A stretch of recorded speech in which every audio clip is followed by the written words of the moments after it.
ஒவ்வொரு நடிகர்களுக்கும் அஜித்னு எடுத்துக்கிட்டாலும் சரி, விஜய்னு எடுத்துக்கிட்டாலும் சரி, இல்லை ரஜினி, யாரனாலும் எடுத்துக்கோங்க, எந்த ஃபீல்டனாலும் எடுத்துக்கோங்க, கிரிக்கெட்டு, அரசியல், ஒரு குறிப்பிட்ட காலகட்டத்தில் பீக்கில் இருந்திருப்பாங்க. அந்த பீக்கில் இருந்த டைமை நினைத்தாலும் திரும்ப பெற இயலாது. ஒரு 30 வயசுல உங்களை நீங்களே புரிந்து கொள்ளக்கூடிய, நல்லது கெட்டது தெரிந்து கொள்ளக்கூடிய, உழைக்கக்கூடிய வயதுல வந்திருந்தா எக்ஸலண்ட். இப்ப நீங்க என்ன நினைப்பீங்க, குரு பார்த்துட்டாலே எல்லாமே மாறிடும், உச்ச குரு பார்த்துட்டாரு அப்ப ராகுதசை கோடிகளை கொட்டி கொடுத்துரும், எந்த கெடுதலும் கிடையாது. இல்ல, வாழைப்பழத்தை உரிச்சு அப்படியே நம்ம கொடுக்க முடியாது, அதுக்கு பிரயோஜனம் இல்லை, மதிப்பில்லை. நீங்களே முட்டி மோதி சில விஷயங்களை கத்துக்கிறீங்க பார்த்தீங்களா, லைஃப் லாங் கை கொடுக்கும். அந்த தேடுதல் இருக்கிற நபர்களுக்கு தான் இந்த ஜோதிடம் பரிபூர்ணமா அனுமதிக்கப்படும். அனைவருக்கும் வணக்கம். ஓம் நமச்சிவாயா. இன்னைக்கு நம்ம பார்க்க போற ஜாதகம் ஒரு அமாவாசையில பிறந்த ஜாதகம் தாங்க. அமாவாசையில பிறந்ததுனாலே அந்த ஜாதகம் நெகட்டிவா பெயராது. அமாவாசையில பிறந்திருந்தாலும், புதன் பாதிக்கப்பட்டிருந்தாலும் படிப்புல எந்தவித குறைகளும் வராது. ராகு தசை இளம் வயசுல வர்றது, இந்த மாதிரி சில கெடுதல்கள் இருக்குது. அமாவாசையில் பிறந்திருக்காரு, புதன் பாதிக்கப்பட்டிருக்குது, ராகு தசை இளம் வயசுல வருது. இந்த மூன்றும் குறைபாடுகள் தான். ஆனாலும் வாழ்க்கையில பெரிய ஆளா வரக்கூடிய ஜாதகம். இது எந்த அமைப்புல இருக்கும், இந்த மாதிரி ஒரு அமைப்புகள் எப்படி இருக்கும் அப்படிங்கிறத இன்னைக்கு ஒரு உதாரண ஜாதகம் எடுத்துட்டு வந்தேன். இப்போ ஜாதகம் வந்துட்டு இருக்குது. மாசி மாதம் அமாவாசையில பிறந்த ஜாதகங்க. அதுக்கு ரெமிடி என்ன? உச்சகுரு லக்னத்துல அமர்ந்து லக்னாதிபதியாக வரக்கூடிய சந்திரனை நேரடி பார்வையில் 5 டிகிரிக்குள்ள பார்க்கிறாரு. இது ஒரு மிகப்பெரிய ரெமிடி. அமாவாசை தோஷம் பொதுவாக இருக்கக்கூடாது என சந்திரன் மனோகாரகன், மனம் பாதிக்கப்பட்டும். கடக லக்னத்துக்கு லக்னாதிபதியே பாதிக்கப்படுவார், ரொம்ப டேஞ்சரு. ஆனால் ஒரு உச்ச குரு லக்னத்தில் அமர்ந்து லக்னாதிபதியை இழந்த ஒளியை திரும்ப பெற வைக்கிறார். பார்த்தீங்கன்னா சூப்பர். லக்னமும் நல்லா ஆயிடுச்சு, லக்னாதிபதியும் நல்லா ஆயிடுச்சாரு. அதுக்கப்புறம் ராசி பார்த்தீங்கன்னா மகர ராசி. அப்போ ராசியையும் குரு தொடர்பு கொள்றாரு, ராசி அதிபதினு சொல்லக்கூடிய சனியையும் தொடர்பு கொள்றாரு. ஒரு நல்ல உயர்நிலை ஜாதகத்துல லக்னம், லக்னாதிபதி, ராசி அதிபதி நாளையுமே குரு தொடர்பு கொள்வாருங்க. நாளையுமே குரு தொடர்பு கொண்டிருக்காரு. எக்ஸலண்டான ஜாதகம். இந்த மாதிரி ஜாதகங்கள்ல தொழிலை தேர்ந்தெடுக்கிறது கொஞ்சம் சிக்கல். இவருக்கு அதிக சுபத்துவமான கிரகம்னு பார்த்தீங்கன்னா சந்திரனை தான் சொல்லுவேன். நீர் வீடுகள் வலுத்து, சந்திரன் வலுத்து, சனி வலுத்திருந்தா மெரெயின் இன்ஜினியரிங் சொல்றாங்களா, அதுல ஒரு உயர்நிலையை அடையக்கூடிய ஜாதகம் தான். அது மட்டும்தான் வருதான்னு கேட்டீங்கன்னா நான் இல்லைன்னு சொல்லுவேன். இப்ப இவருக்கு ராகு தசை நடந்துட்டு இருக்கு. ராகு தசை 10 பருவத்துல டீனேஜ்ல வர்றது நல்லது கிடையாது தாங்க. 3ஆம் இடத்துல உட்கார்ந்துருக்காரு, உபஜயஸ்தானத்துல உட்கார்ந்துருக்காரு. வீடு கொடுத்த அந்த புதன் நட்பு வீட்டில் அமர்ந்திருக்காரு. அதே நேரத்தில் ஒரு உச்ச சுக்கிரன் தொடர்பு, செவ்வாய் தொடர்பு, ராஜயோகாதிபதி தொடர்புல சுக்கிரன் ராகுக்கு வேற எந்த நெகட்டிவும் இல்லாத ஒரு அமைப்புல இருக்கிறது நல்லது தான். உபஜய ராகு, கன்னி ராகு, சுபத்துப ராகு எல்லாம் ஓகே. எந்த வயசுல வருது? 25 வயசுக்கு மேல, ஒரு 30 வயசுல உங்களை நீங்களே புரிந்து கொள்ளக்கூடிய, நல்லது கெட்டது தெரிந்து கொள்ளக்கூடிய, உழைக்கக்கூடிய வயதுல வந்திருந்தா எக்ஸலண்ட். இல்ல 10 பருவத்துல வருது, அந்த பருவத்துக்கே உரிய சில நெகட்டிவ் விஷயங்களை கொடுக்கறதுக்கு தயங்க மாட்டாரு. ஆனா எல்லை மீறுமா? லக்னம் வலுத்த பையன் எல்லை மீறாது. ஹாஸ்டல்ல விடலாமான்னு கேட்டாங்க. விடக்கூடாது. நீங்க உடையும் மாட்டீங்க. விடக்கூடாது கிடையாது, விட மாட்டாங்க. ஏன்னா ஹாஸ்டலுக்கு போனா நல்லது கெட்டது தெரிஞ்சுக்கிட முடியாது. ஒரு ஃப்ரெண்ட்ஸு கூட சேர்ந்து இதை செஞ்சு பார்த்தா என்ன, அம்மா அப்பா தான் இல்லையே, இந்த மாதிரி விஷயங்கள்லாம் வரும். குரு கெட்டுப்பே இருக்குது. அடுத்த தசை குரு தசை நல்லா இருக்கக்கூடாது. அப்படின்னா அப்போ என்ன நடக்கும்னா, ராகு திசையில கொண்டு போய் இந்த மாதிரி பையங்களை ராகு திசையில கொண்டு போயிட்டு ஹாஸ்டல்ல விடுவாங்க. ஏன்னா குருதிசை நல்லா இருக்கக்கூடாதுல்ல. ராகுதிசையில கெட்டு போனாதானே நல்லா படிக்க மாட்டான். குருதிசை நல்லா இல்லாமல் போகணும். குருதிசை எக்ஸலண்டா இருக்குதா. கடக லக்னத்துக்கு குரு 6ஆம் இடத்தோட தொடர்புல கொண்டுட்டாருன்னா முடிஞ்சது, நல்லா இருக்காது.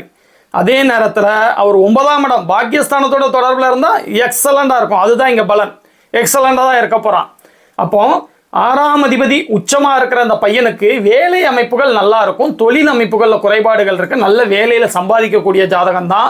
அதே நேரத்தில் குருதசை நடக்கும் பொழுது இவங்க கண்டிப்பா பாக்கியஸ்தானத்தோட தொடர்புல இருக்கிறேன்னா நல்லா தான் இருப்பான். அப்ப குருதசை நல்லா இருக்கணும்னா ராகு திசையில இவங்க ஹாஸ்டலுக்கு அனுப்ப மாட்டாங்க. அவங்களுடைய கண்காணிப்புல வச்சிருப்பாங்க. அவங்களுடைய கண்காணிப்புல வைங்க. செல்போன் கொடுக்காதீங்க, டிவியை கொடுக்காதீங்க. ராகு தசை இயல்பா நடக்கும் பொழுது படிப்பு சார்ந்த டீனேஜ் பருவத்துக்கு சில விஷயங்களை கெடுக்க தான் செய்வாரு. ஆனா கட்டாயப்படுத்தி ஒரு நடைமுறைப்படுத்தி படிப்பை நிலைநிறுத்திவிட முடியும். ஒரு டியூஷனுக்கு அனுப்புறது, ஒரு கோர்ஸுக்கு அனுப்புறது, அவனை ஃப்ரீயாக இருக்க விடாமல் பல கோர்ஸுகளை படிக்க வைக்கிறது, அவனுக்கு டேலண்டை வளர்க்கக்கூடிய விளையாட்டு, இந்த மாதிரி விஷயங்கள்லாம் வந்து மனதை திருப்ப முயற்சிக்கிறது. இப்படிலாம் பண்ணினீங்கன்னா ராகு திசையில் வந்து நல்லா தான் இருப்பான். நீங்கள் பண்ணியிருப்பீங்களேன்னு கேட்டேன். ஏன்னா பண்ணுவீங்கன்னு கிடையாது, பண்ணுனா தானே குரு திசையில் நல்லா இருப்பான். அப்போ பண்ணியிருப்பீங்களேன்னு கேட்கும்போது ஆமாங்க இப்போமே ஆரம்பிச்சிட்டோம், அவனை செஸ்ஸுக்கு அனுப்புகிறோம், அவனுடைய வாழ்க்கைக்கு எதிர்காலத்தில் என்னென்ன நல்லா இருக்குமோ அதை நான் இப்போதுலேருந்தே நான் பண்ணிகிட்டு இருக்கேன்னு அவங்க அப்பா சொல்கிறாங்க. இந்த ஆடியோ வந்து இந்த வீடியோவில் நான் சேர்க்க சொல்லியிருக்கேன். ஆடியோவை பொது வெளியில் போடும் பொழுது அதில் வந்து ஆடியோ சம்மந்தப்பட்டவங்களுக்கு வந்து சில நெருடலான விஷயங்களாக இருக்குதுன்னு தெரிவிக்கிறாங்க. அதனால் பொது வெளியில் என்னால் போட முடியல. நம்மளுடைய ப்ரீமியம், நம்மளுடைய நேரடி மாணவர்கள், மெம்பர்ஷிப் வீடியோவில் உள்ளவங்களுக்கு வந்து பொது வெளி கிடையாது, என்னுடைய நேரடி மாணவர்கள். அதனால் அவங்களுக்கு மட்டும் நான் இந்த ஆடியோவை வந்து நான் காட்டணும்னு விருப்பப்படுறேங்க. ஒரு ஜோதிடர் வாய்க்கு வந்ததை என்னன்னாலும் சொல்லிடலாம், நான் இதை தான் சொன்னேன், நான் அதை தான் சொன்னேன், நான் சொன்னது தான் நடந்ததுன்னு. அதுக்கு ப்ரூஃப் வேணும். அந்த ப்ரூஃபை யாரும் கொடுக்க மாட்டாங்க. ஆனால் நான் என்ன சொல்கிறேன், சுபத்துவ பாவத்துவ விதிகள் மேலேயும் பரம்பொருள் மேலேயும் என்னுடைய அந்த கற்றுக்கொள்ளக்கூடிய கற்றுக் கொடுக்கக்கூடிய அந்த அனுபவத்தின் மூலியமான நம்பிக்கை, என் மேலே ஒரு கான்ஃபிடென்ஸ் இருக்குங்க. அதனால நான் போடுறேங்க. வரக்கூடாத தசை, ஆனால் இந்த பையனுக்கு கெடுக்காது. இந்த பையனுக்கு சனி திசையும் நல்லா தான் இருக்கும், பெரிய கெடுதல்களை செய்யாது. புதன் தசை பெருசாக கெடுத்துருவான், இல்லை ரிட்டையர்டு பீரியடு கிட்ட நெருங்கிடும். அப்போ ஒவ்வொரு நடிகர்களுக்கும், அஜித்னு எடுத்துக்கிட்டாலும் சரி, விஜய்னு எடுத்துக்கிட்டாலும் சரி, இல்லை ரஜினி, யாரனாலும் எடுத்துக்கோங்க, எந்த ஃபீல்டனாலும் எடுத்துக்கோங்க, கிரிக்கெட்டு, அரசியல், ஒரு குறிப்பிட்ட காலகட்டத்தில் பீக்கில் இருந்திருப்பாங்க. அந்த பீக்கில் இருந்த டைமை நினைத்தாலும் திரும்ப பெற இயலாது அவங்களுக்கு. அதுதான் இந்த ஜாதகத்திலையும் அந்த பீக் பீரியட் தான் குரு திசையும் சனி திசையும். புதன் திசை மத்தியமமான தசையாக இருக்கும். புதன் பாதிச்சிட்டாரு, இந்த பையனுக்கு செஸ் வராதா, வரும். படிப்பு வராதா, வரும். அதுதான் பதில். நீங்கள் என்ன நினைப்பீங்க, சனி பார்த்த புதனுக்கு பாவத்துவத்தை அதிகமாக கொடுப்பீங்க. நான் உச்ச குரு பார்த்த சனியின் பார்வை வாங்கிய புதன். அப்போ அந்த குருவுடைய ஒளிக்கலப்பை கொஞ்சம் பாவத்துவம் கலந்து இருந்தாலும் அந்த ஒளிக்கலப்பை வந்து புதனுக்கு அவர் கொடுப்பாருன்னு சொல்லி நான் பலன் எடுப்பேன். அப்போ இந்த பையன் வந்து படிக்க மாட்டான்னு கிடையாது, படிப்பான். எதிர்காலத்தில் நல்ல நிலைமையில் இருக்கக்கூடிய ஜாதகம். அமாவாசையில் பிறந்திருந்தாலும் நல்லா இருப்பான். கடகலக்கணத்துக்கு வரக்கூடாத சனி திசை வந்தாலும் நல்லா இருப்பான். நிறைய விதிவிலக்குகள் அடங்கிய ஜாதகமாக இருந்ததுனால தான் இன்னைக்கு இந்த ஜாதகத்தை எடுத்துட்டு வந்தேன்.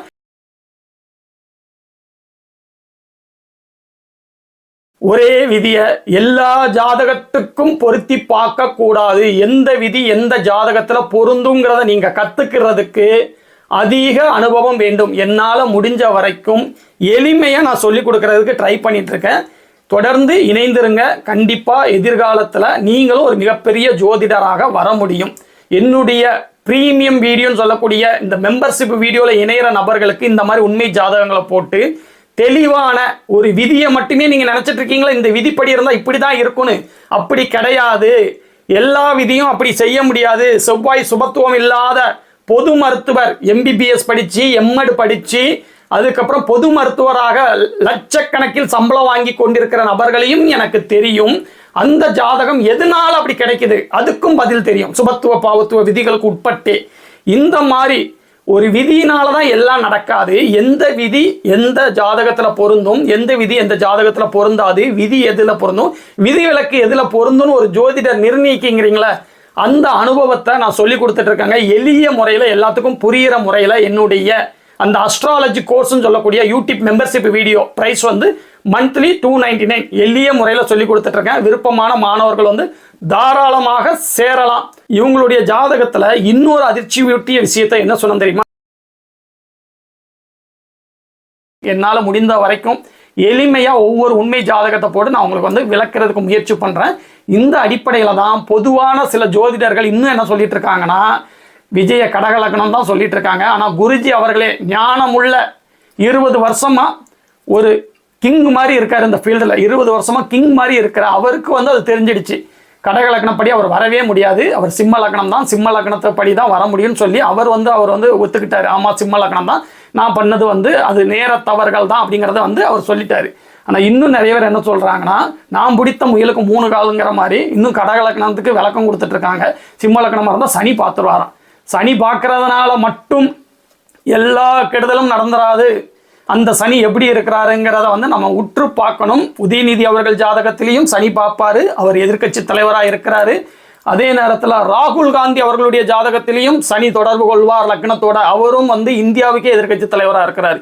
இந்த மாதிரி விஷயங்களை கவனிக்க தவறிடுவாங்க. அவங்களுக்கு தெரியாதுல்ல, தெரிஞ்சாதானே கவனிப்பாங்க. தெரியாமல் இந்த மாதிரியாவது அரைச்சமாவே அரைச்சிட்டு இருப்பாங்க. எந்த ஜாதகத்தில் எந்த விதி பொருந்தும் அப்படிங்கிறத நீங்கள் கற்றுக்கிறீங்களா, அதில் தான் ஒரு ஜோதிடருடைய மேதமை அமைஞ்சிருக்குன்னு சொல்லிக்கிட்டு இனிமேல் வரக்கூடிய காலகட்டத்தில் இதே மாதிரி ஜாதகங்களை போட்டு என்னால் முடிஞ்ச வரைக்கும் நான் எளிமையாக சொல்லி கொடுக்குறேன்.